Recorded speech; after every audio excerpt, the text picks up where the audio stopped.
മറ്റൊരു ഉദാഹരണം പറയാം. ഒരു അധ്യാപകൻ ക്ലാസ് എടുത്തുകൊണ്ടിരിക്കുമ്പോൾ അയാൾ പറയുകയാണ്, I am teaching you English grammar. അയാൾ പറയുന്നത് 12 മണിക്കാണ്. ഈ ക്ലാസ് കേട്ടുകൊണ്ടിരിക്കുന്ന വിദ്യാർത്ഥികൾ പറയുകയാണ്, അദ്ദേഹം അരമണിക്കൂർ നേരമായി ഞങ്ങളെ ഇംഗ്ലീഷ് പഠിപ്പിച്ചുകൊണ്ടിരിക്കുകയാണ്. അപ്പോൾ അതിൻ്റെ അർത്ഥം ഇദ്ദേഹം 11:30ക്കാണ് ക്ലാസ്സിൽ തുടങ്ങിയത്. ആ 11:30 മുതൽ 12 മണി വരെ ടൈം വരെ അദ്ദേഹം ക്ലാസ് എടുക്കുന്നുണ്ട്.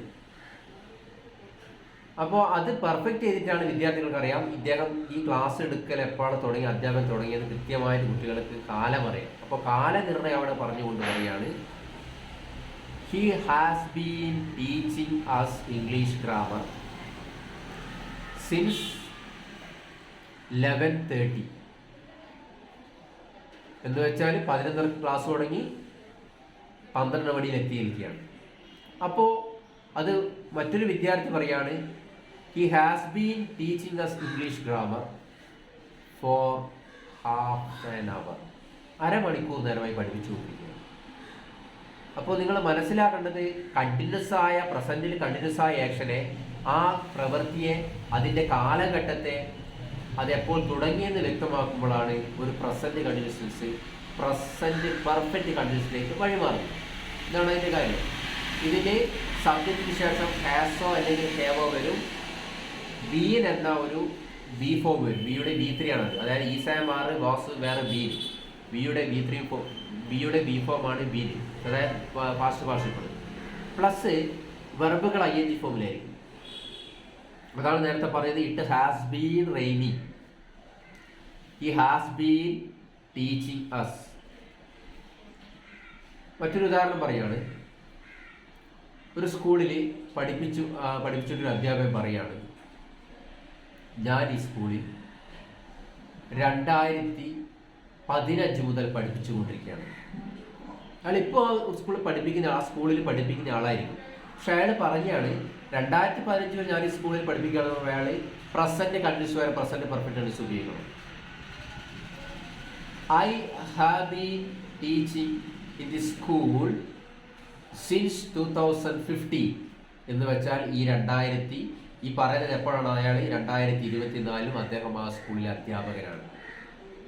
ജസ്റ്റ് അയാൾ പറയാണ്, നിങ്ങൾ എന്താണ് ചെയ്തത്? ഞാൻ ഈ സ്കൂളിൽ പഠിപ്പിക്കുകയാണ്, അല്ലെങ്കിൽ സ്കൂളിൽ പഠിപ്പിച്ചുകൊണ്ടിരിക്കുകയാണ്. പക്ഷെ ഇവിടെ ആ പഠിപ്പിച്ചുകൊണ്ടിരിക്കുന്ന ആ ഒരു പ്രവൃത്തി എപ്പോൾ തുടങ്ങിയെന്ന് വ്യക്തമാക്കുകയാണ്.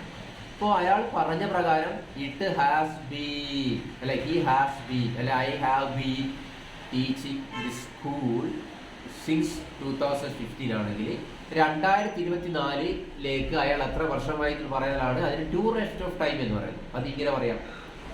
അപ്പോൾ 2024 നിങ്ങൾ ഫുള്ളറായി എടുക്കുമ്പോൾ 2015 മുതൽ എന്താണ് 2015 മുതൽ 2020 2024 ഒരു ഫുൾ ഇയർ ആയിട്ട് എടുക്കുക, അല്ലെങ്കിൽ 2020 പകുതിയായിട്ട് എടുക്കാം.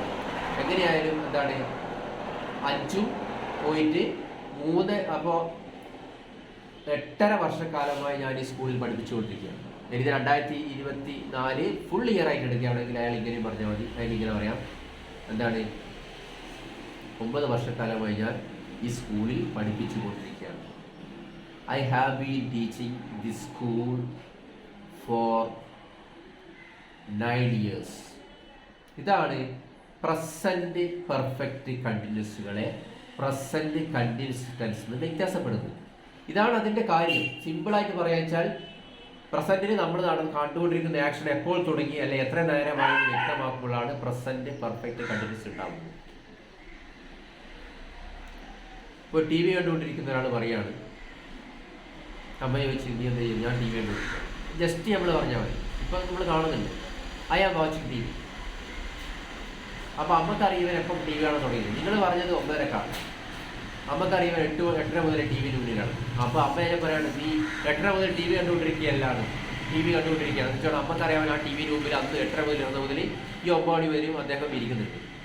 അപ്പോൾ അമ്മ പറയാണ്, you have been watching TV since 8:30. അപ്പോൾ അവിടെ ആ കണ്ടുകൊണ്ടിരിക്കുന്ന കാലം, ആ കാണുക എന്നുള്ള പ്രവൃത്തി എത്ര നേരമായി, എപ്പോൾ തുടങ്ങിയെന്ന് അമ്മ അറിഞ്ഞത് കൊണ്ടാണ് അതിനെ പ്രസന്റ് കണ്ടീഷനിൽ നിന്നും പ്രസന്റ് പെർഫെക്റ്റ് കണ്ടീഷനിലേക്ക് മാറ്റുന്നത്. ഇതാണ് പ്രസന്റ് പെർഫെക്റ്റ് കണ്ടിന്യൂസും പ്രസന്റ് കണ്ടിന്യൂസും തമ്മിലുള്ള വ്യത്യാസം. അപ്പോൾ ടൈം, അതിൻ്റെ കാലത്തെ വ്യക്തമാക്കുന്നു, എത്ര നേരമായി.